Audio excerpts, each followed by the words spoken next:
I'm Amanda Tong. I work with cats every day. Yay! Hi, I'm Sinal from Petsy, and today we have a very special guest, clinical animal behaviorist Amanda Tong with us. Hello. Hi. Today we want to talk to you about all things treats. We're going to cover a range of different topics, so let's get right into it. So Amanda, as you know, we've launched our newly Treats Naturally Irresistible range. Yes, you have. Yeah. I was very excited when I saw this. I was like, finally, some more natural treats coming into the market. Yeah. So, yeah. Thank you. That means a lot to us. Let's start with how do you give your cat treats, for example. You know, treats is something which is very, I don't know, for me especially, when I think treats, I straight away think of dogs. And, you know, you're just giving it to your dog's loving treats, right? But when it comes to cats, I feel it's a little bit different.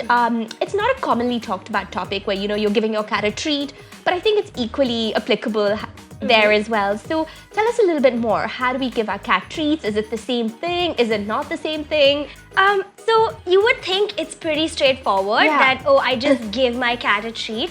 But when you have a different species living in your house, that comes with its own set of differences with regards to how you feed your cats. Just to give you an example here, cats don't like their water next to their food. Yes. So something as small as that, which you would probably take for granted with your dog, or even yourself, you might have your water cooler in your kitchen. Yeah. Cats don't like that. Right. You know, so just like kind of branching off from that fact, even when you're giving your cat a treat, treats are generally more palatable than their general food. Yes. Yeah. So for this reason, you know, they can be used better, I think. Yeah. So for example, you have puzzles. Okay. So we've just got some puzzles here, and we'll talk about that a little bit later. But getting your cat to engage more with their environment, engage more with you. Yeah. You know, using your treats, it becomes a little bit extra rewarding there.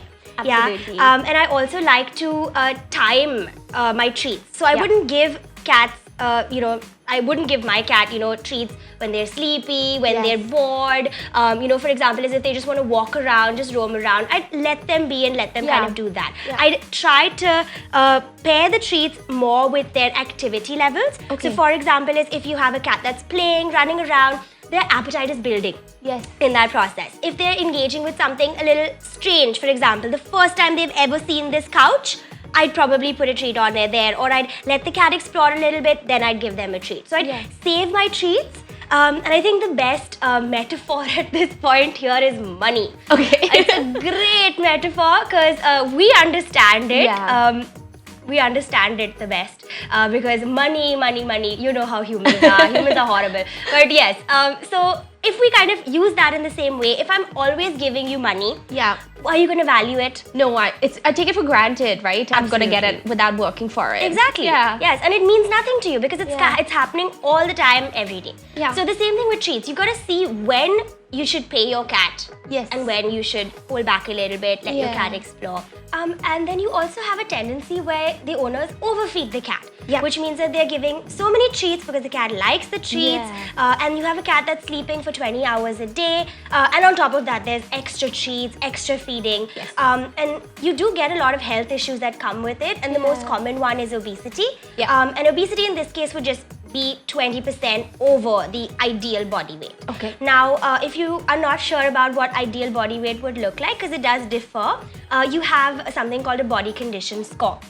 And basically, you would look at the cat, you would touch the cat's the spine area, the side of the belly, and so on and so forth, and then you would accordingly gauge an approximate, like, you know, healthy cat. So when you have a cat that is overweight, so many other issues come into play here. So if, for example, you're even trying to pet the cat and your cat is overweight and does swipe you away, a potential reason could be that the cat's uncomfortable, the cat's in pain, you know, and does not want to be touched. And the same cat may not want to run across like a marble floor, slipping, issues, and I'm sure you'd be able to speak to a vet. They'll give you more information about the health side of things.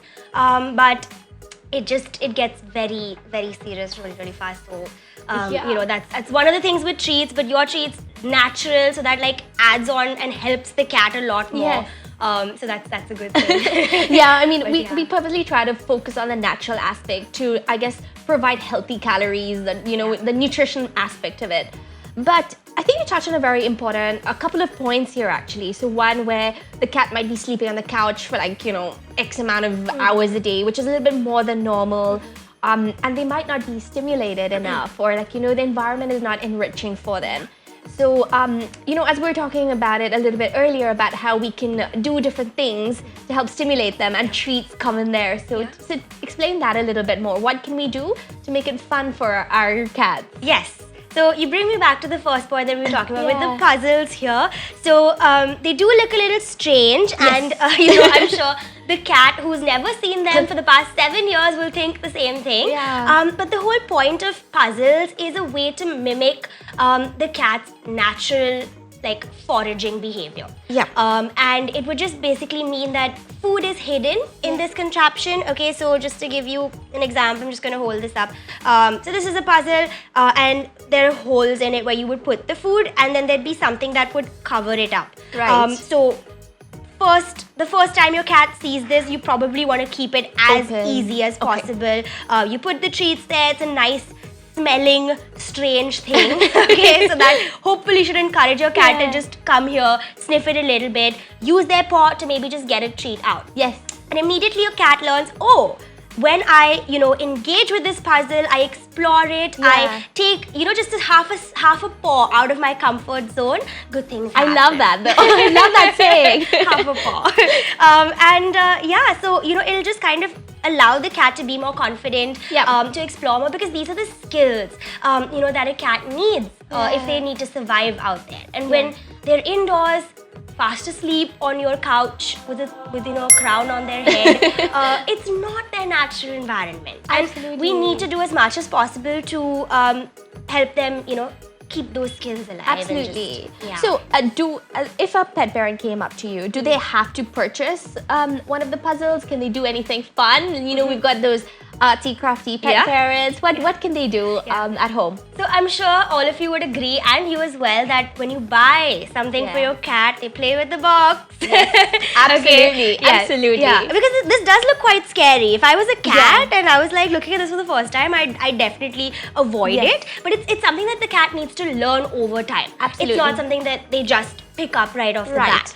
So in that case, you would use some DIY stuff like this. The most easiest option would be a cardboard, the toilet roll cardboard. Yeah. Or any paper cup, any material you would find around you in your house. If it's crunching a paper ball and I don't know, putting something in there. Yeah. Or even a t-shirt. Just fold it in half, and you've got yourself a puzzle to just basically start with. Yes. And you just put the treat in there, let the cat eat it. Right. As simple as that. Sometimes even eating a treat from a weird surface, which would be a t-shirt, because that's strange.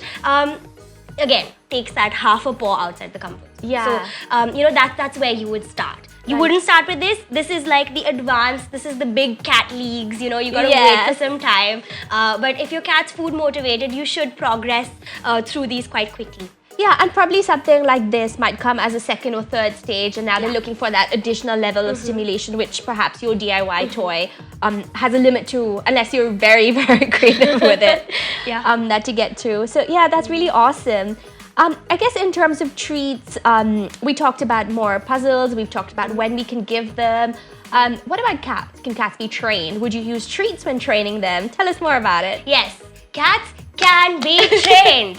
Can be trained. Great. Thank you. I wanted to say this, and you've given me a chance to say this, but every single creature on this planet can be trained.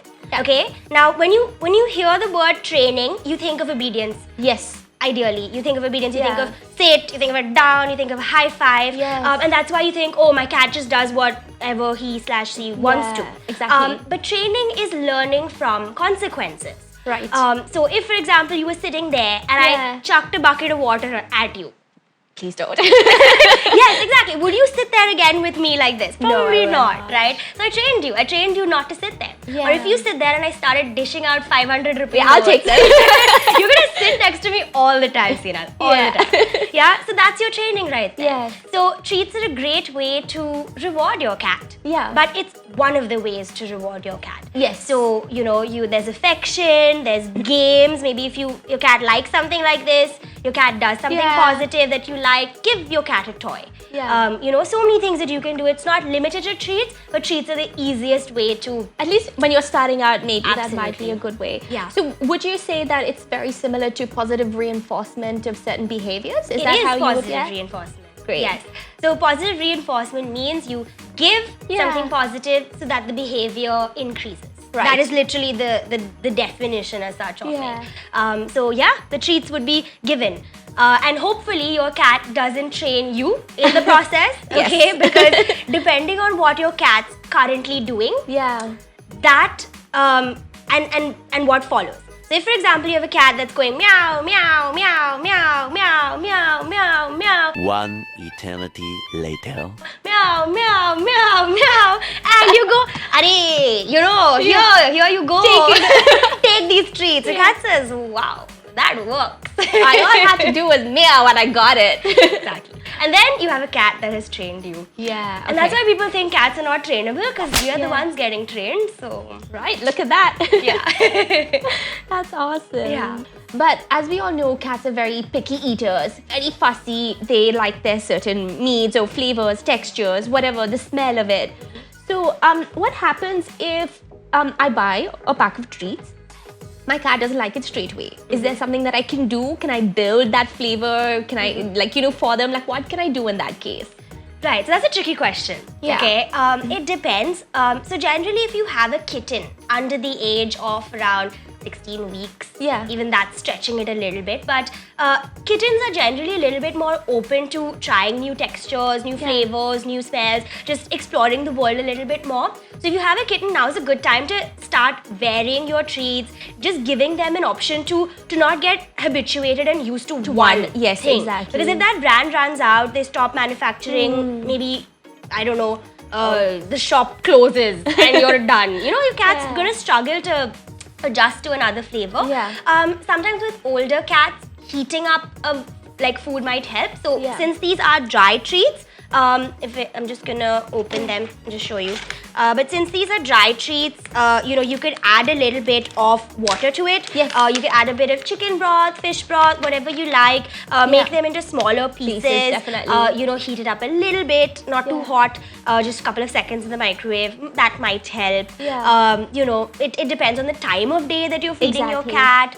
It depends on how hungry your cat is. The answer is it depends a lot. So I mean, like, if your cat's just had a big meal and you're giving them a treat after that, they're gonna reject it. Yes, ideally. Yeah, I guess a lot of things to do with timing and also adapting to your cat, the age, lifestyle, however they're living. So yeah, I think you covered all the points, and I think my favorite go-to trick is just adding a little bit of water. It makes it a little bit softer for them and they love it. So, yeah. Especially if you have an older cat or a kitten, a softer treat would be better, so that water kind of adds that moisture in as well.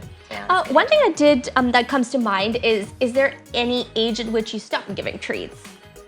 Or can you use it for all life stages? The question is, does your cat like treats? Right. If the answer is yes, then no. I mean, you keep going, and it's the cat's decision at the end of the day. It always is. So, if the cat, for example, has dental issues, may not want to eat a treat, then you would stop. But otherwise, it should be part of their routine. It should be also dependent on their diet. It should, I wouldn't. It unless I have to. Yeah. If my cat likes it, why not? It's positive. You just add it in. Well, thank you so much for sharing like this wealth of knowledge around treats. Who knew Thank you for having so me. much there. I loved being here and just talking. I love to talk about cats and we had a great time. So thank you so much. Thank you. If you have any questions, comment below, and we'll get Amanda to help us answer your questions. Thank you so much. Bye. Thank you for sharing that with us. No worries. Please cut that out. Please cut that.